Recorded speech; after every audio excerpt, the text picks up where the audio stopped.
ಇಡೀ ಭಾರತ ದೇಶ ಸಂಭ್ರಮದಿಂದ ತ್ರಿವರ್ಣ ಹಾರಿಸಿ ಸ್ವಾತಂತ್ರ್ಯ ಬಂತು ಎಂದು ಕುಣಿದಾಡುತ್ತಿದ್ದ ದಿನವದು ಆಗಸ್ಟ್ 15, 1947. ಆದರೆ ನಮ್ಮ ಗುಲ್ಬರ್ಗಾ, ಬೀದರ್, ರಾಯಚೂರಿನ ಜನರಿಗೆ ಅಂದು ಸ್ವಾತಂತ್ರ್ಯ ಸಿಕ್ಕಿರಲಿಲ್ಲ. ನಂಬ್ತೀರಾ? ದೆಹಲಿಯಲ್ಲಿ ನೆಹರು ಭಾಷಣ ಮಾಡುತ್ತಿದ್ದಾರೆ. ಇಲ್ಲಿ ನಮ್ಮ ಹಿರಿಯರು ಇನ್ನೂ ನಿಜಾಮನ ಕಪಿಮುಷ್ಟಿಯಲ್ಲಿ ನೆರಳುತ್ತಿದ್ದಾರೆ. ಭಾರತಕ್ಕೆ ಸ್ವಾತಂತ್ರ್ಯ ಸಿಕ್ಕ ಮೇಲೆ ಬರೋಬ್ಬರಿ 1 ವರ್ಷ 1 ತಿಂಗಳು 2 ದಿನಗಳ ಕಾಲ ನಾವು ನರಕ ಅನುಭವಿಸಿದ್ದೇವೆ. ನಮಸ್ಕಾರ. ನಮ್ಮ ನೆಲದ ಕತೆ, ವ್ಯತೆ ಮತ್ತು ವಾಸ್ತವ್ಯವನ್ನು ಬಿಚ್ಚಿಡುವ ಕಲ್ಯಾಣದ ಕನ್ನಡಿ 10 ದಿನ 10 ಸತ್ಯಗಳ ವಿಶೇಷ ಸರಣಿಗೆ ಸ್ವಾಗತ.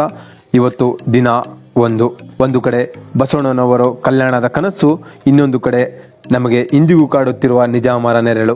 ಅಸಲಿಗೆ ಹೈದರಾಬಾದ್ ಕರ್ನಾಟಕದಿಂದ ಕಲ್ಯಾಣ ಕರ್ನಾಟಕದವರೆಗಿನ ಈ ಪಯಣ ಹೇಗಿತ್ತು?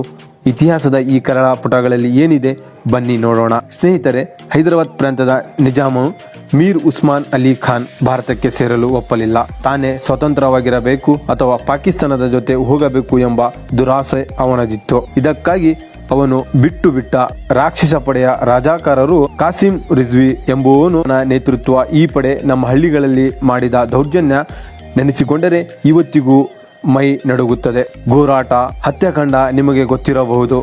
ಹಾಡಗಲೆ ಹೆಣ್ಣು ಮಕ್ಕಳ ಮಾನ ಹರಾಜಾಗುತ್ತಿತ್ತು. ಒಂದೇ ಮಾತರಂ ಎಂದರೆ ಗುಂಡಿಟ್ಟು ಬೀಳುತ್ತಿದ್ದವು. ನಮ್ಮ ಪೂರ್ವಜರು ಅನುಭವಿಸಿದ ಯಾತನೆ ಅಷ್ಟಿಷ್ಟಲ್ಲ. ಈ ಅನ್ಯಾಯವನ್ನು ಸಹಿಸದೆ ಉಕ್ಕಿನ ಮನುಷ್ಯ ಅಂದಿನ ಗೃಹ ಸಚಿವ ಸರ್ದಾರ್ ವಲ್ಲಭಾಯ್ ಪಟೇಲ್ ಒಂದು ದಿಟ್ಟ ನಿರ್ಧಾರ ತೆಗೆದುಕೊಂಡರು.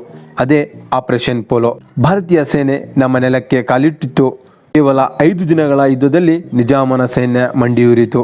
ಸೆಪ್ಟೆಂಬರ್ 17, 1948ರಂದು ನಮಗೆ ನಿಜವಾದ ಸ್ವಾತಂತ್ರ್ಯ ಸಿಕ್ಕಿದ್ದು ಅಂದು.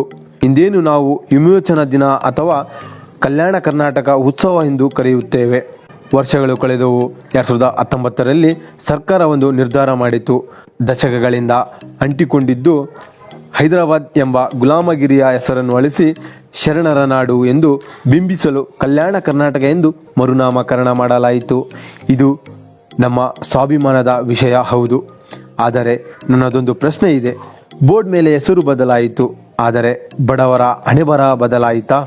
ನಿಜಾಮ ಹೋಗಿ 75 ವರ್ಷವಾದರೂ ಬಡತನ ಎಂಬ ಇನ್ನೊಬ್ಬ ನಿಜಾಮ ನಮ್ಮನ್ನು ಆಳುತ್ತಲೇ ಇದ್ದಾನೆ ಅಲ್ವಾ?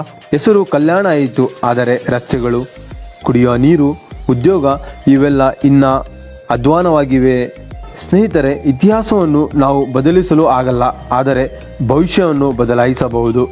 ನಾವು ಕೇವಲ ಇತಿಹಾಸ ಹೇಳಿ ಅಳಲು ಇಲ್ಲಿ ಬಂದಿಲ್ಲ. ಸರ್ಕಾರ ನಮಗೆ 371J ಎಂಬ ಬ್ರಹ್ಮಾಸ್ತ್ರವನ್ನು ಕೊಟ್ಟಿದೆ.